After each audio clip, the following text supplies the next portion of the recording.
को तुम भलाई को नहीं पहुंच सकते जब तक कि तुम अपनी महबूब चीज अल्लाह की राह में कुर्बान न कर दो। अल्लाह हजरत उमर फारूक ने आला माल अल्लाह की राह में कुर्बान कर दिया। सिद्दीक अकबर ने सारा माल अल्लाह की राह में कुर्बान कर दिया।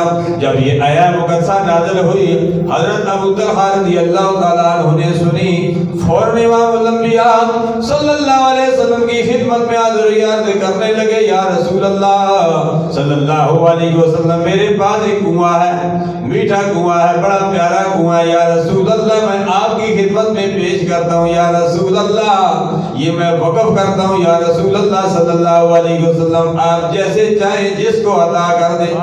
सुभान अल्लाह।